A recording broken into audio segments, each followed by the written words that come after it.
দিন শেষে একটা জিনিস একদম অকথ্য সত্য যে মানুষ এটা দেখে না যে আপনি কতটুকু শ্রম দিলেন, কিভাবে শ্রম দিলেন, মানুষ এটা দেখে আপনি কোন ইউনিভার্সিটিতে চান্স পেলেন। আমাদের বাংলাদেশে আসলে একটা পৈশাসিক সত্য হলো এটাই ফ্যাক্ট, মানুষ আসলে এটাই ফোকাস করে, এটাই। আপনিও কিন্তু চাইলে তাদের মতো সাকসেসফুল হতে পারেন, ইউনিভার্সিটি পড়ার স্বপ্ন পূরণ করতে পারেন। সেজন্য আছে আনঅফিশিয়াল আর্টশপ অনলাইন প্ল্যাটফর্ম আপনাদের সাথে। আমাদের কোর্স আজকেই জয়েন করে ফেলুন। ডিসক্রিপশন বক্সে বিস্তারিত লিঙ্ক দেওয়া আছে। আমাদের ফেসবুক গ্রুপ জয়েন করতে পারেন ফ্রি অফ কস্ট এক্সাম দেওয়ার জন্য। চারুকলা ভর্তি প্রস্তুতি নিয়ে আজকে একটা ভয়ঙ্কর অপ্রিয় সত্য কথা আপনাদের সাথে শেয়ার করব, যেটা যদি আপনারা না জানেন তাহলে আপনাদের পরীক্ষা দেওয়া না দেওয়া একই ব্যাপার হয়ে দাঁড়াবে। আপনারা জানেন কিনা জানি না, প্রত্যেক বছর অ্যারাউন্ড 7 থেকে 7,500 স্টুডেন্ট ঢাকা বিশ্ববিদ্যালয়ে চারুকলার জন্য ড্রয়িং প্লাস এমসিকিউ আর এসএসসি এইচএসসি যে মেরিট পজিশন স্কোর আছে সেটার কম্বাইন্ড স্কোর নিয়ে কিন্তু একটা ফাইট দিয়ে থাকে। এখানে কিন্তু দারুণ কম্পিটিশন হয়। এরই মাঝে একটা সবথেকে কমপ্লেক্স যে বিষয়টা সবথেকে বেশি অবস্থানে গিয়ে দাঁড়ায়, 60 মিনিটের ড্রয়িং এক্সাম, কিন্তু মাসের পর মাস, দিনের পর দিন, ঘন্টার পর ঘন্টা ধরে প্র্যাকটিস করা। একটা মাত্র পরীক্ষা যেটা আপনার ভাগ্যের চাকা হয়তো বা ঘুরিয়ে দিবে।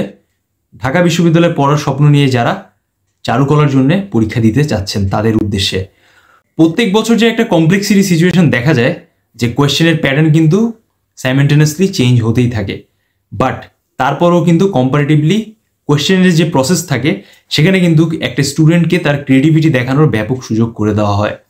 সো ডিয়ার ভিউয়ার্স, আজকের ভিডিওতে আমরা প্রিভিয়াস ইয়ারের যে দুটো কোয়েশ্চেন আছে সেটা নিয়ে একটা কম্পারেটিভ ডিসকাশন করব, যেটা হয়তো বা আপনার এই যে সারা মাসের প্র্যাকটিস, দিনের পর দিন যে খাটুনি, পেন্সিল শেষ করে দেওয়া, অথচ একটা প্রপার ড্রয়িংয়ের যে সেট আপ আছে সেটা না করতে পারা, এরকম যাবতীয় ব্যাপার নিয়ে একটা প্রপার সমাধান আপনি পেতে পারেন। সো ভিডিওটি শেষ পর্যন্ত দেখুন, অবশ্যই চ্যানেলটিকে সাবস্ক্রাইব করবেন, কারণ অ্যারাউন্ড 90% ভিউয়ার্স আমাদের চ্যানেলটি দেখে বাট তারা সাবস্ক্রাইব করে না। সো আমাদের রিকোয়েস্ট থাকবে আপনার চ্যানেলটিকে সাবস্ক্রাইব করবেন, যেন ভবিষ্যতে আরও unofficial art show online platform থেকে গুচ্ছ প্লাস ঢাকা বিশ্ববিদ্যালয় চারুকলার আর আদার্স ইউনিভার্সিটি চারুকলার যে একটা প্রপার প্রস্তুতি আছে তার একটা কমপ্লিট ভিডিওস আপনারা পেতে পারেন। তো চলুন আমরা ওভারঅল এই ড্রয়িংয়ের যে একটা কোয়েশ্চেন অ্যানালাইসিস আছে সে বিষয় নিয়ে ডিসকাশন করি, সে সাথে একটা সহজ সমাধান আপনাদের দেওয়ার চেষ্টা করি। সো 22-23 শেষের সেশনে যদি আপনারা কোয়েশ্চেনটা খেয়াল করেন, এখানে কিন্তু একটা ফুল ফিগার আসে, যেই ফিগার একটি বাঁশ ধরে আছে। খুবই দারুণ পোর্ট্রেট মোডে একটা ফিগার দেওয়া হয়, যেটাকে কমপ্লিট আপনাকে আঁকতে হবে 1 ঘন্টা সময়ের ভেতরে।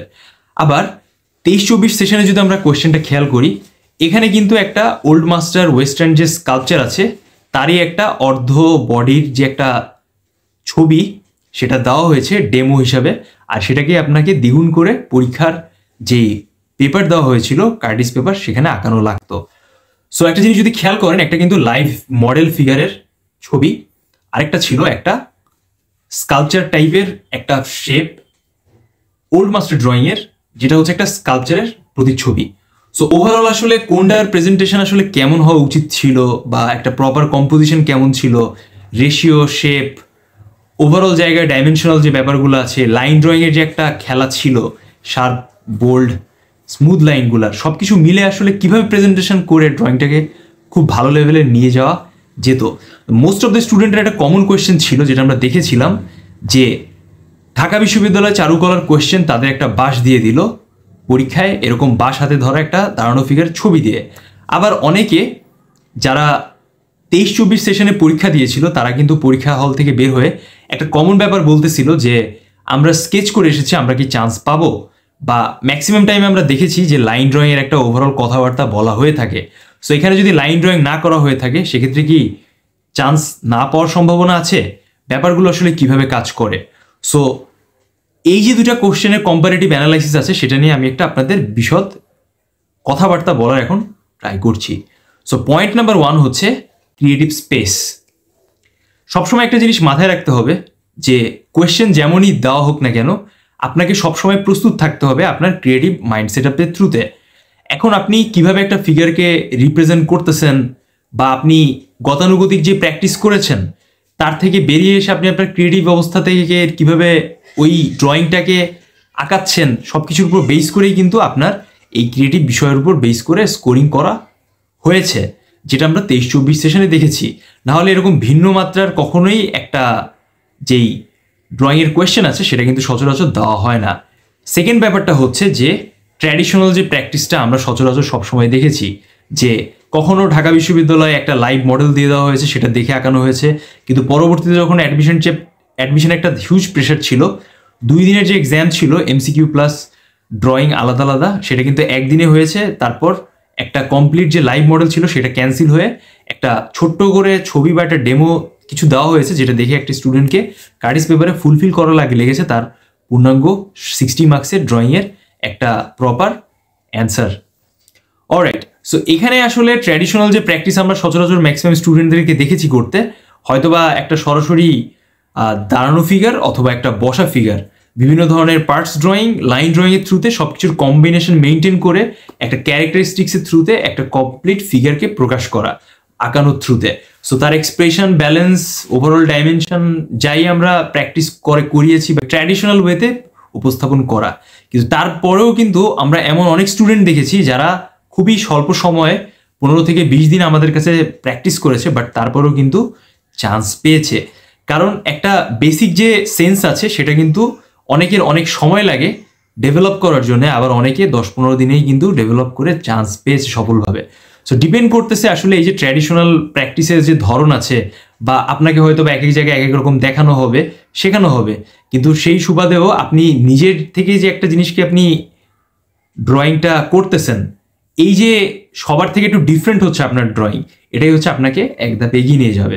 এই জন্য ট্র্যাডিশনাল বিষয়টাও যেমন জরুরি আছে, আপনার অ্যাসপেক্টটাও তেমন জরুরি এখানে রয়েছে।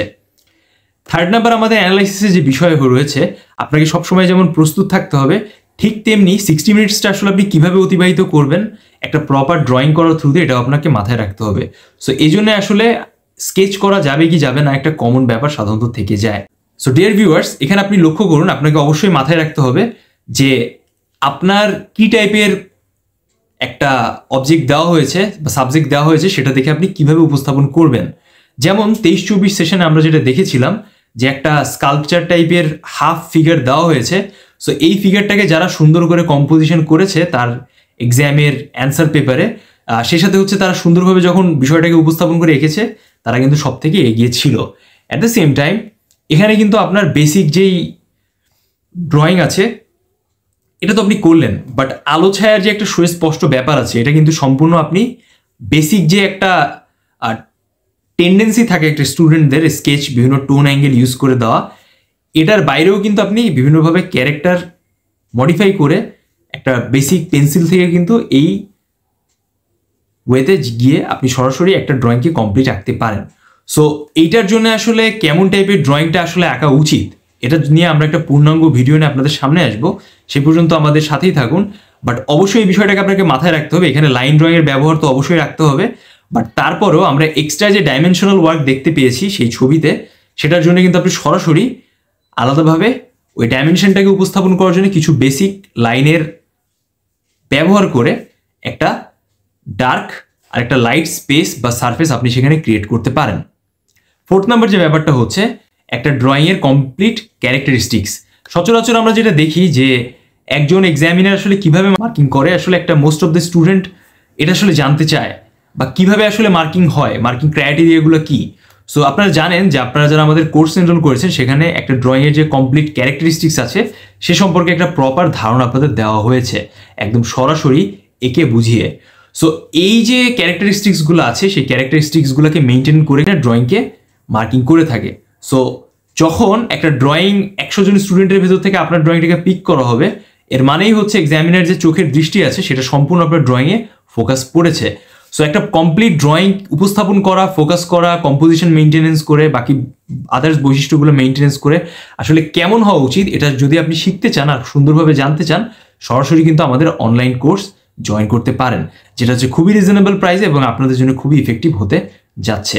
And last but not the least, আমরা 5th নাম্বার পয়েন্ট নিয়ে যেটা কথাবার্তা বলতে যাচ্ছি, যে আপনি যতই বাসায় আঁকাচ্ছেন না কেন, যতই প্র্যাকটিস করছেন না কেন, আপনার যদি সেই সক্ষমতা তৈরি না হয় যে আপনি কিভাবে একটা ড্রয়িংকে উপস্থাপন করবেন, বা ওভারঅল আসলে ড্রয়িংয়ের বিষয়াবলী কিভাবে উপস্থাপন করলে একটা নেক্সট লেভেলে ড্রয়িংটা হবে, বা বাকি যারা 7,500 স্টুডেন্ট এক্সাম দিচ্ছে তাদের থেকে আপনার ড্রয়িংটা অনেক আলাদা হবে।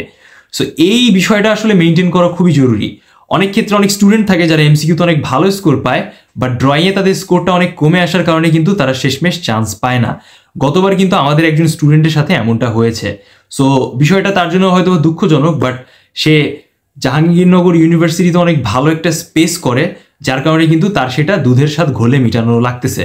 বাট ঢাকা ইউনিভার্সিটি তো দিন শেষে ঢাকা ইউনিভার্সিটি, ব্যাপারটা কিন্তু তাই। সো এই জন্য আপনাকে এই ব্যাপারটাও মাথায় রাখতে হবে।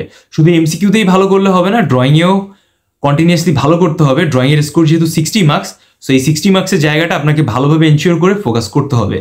প্র্যাকটিস করার মতো প্র্যাকটিস করতে হবে। আপনি আমাদের কাছেই যে শুধু আসবেন প্র্যাকটিস করবেন, ইটস নট লাইক দিস। আপনি যেখানেই যান, আপনি ডে বাই ডে ইমপ্রুভ করছেন কিনা এটা নিজেই আপনার থেকে ইনশিওর করা লাগবে। সবসময় মাথায় রাখতে হবে আপনার নিজে এক্সাম হলে বসা লাগবে, পরীক্ষাটা দেওয়া লাগবে, কেউ আপনার হয়ে এক্সামটা দিয়ে দিবে না।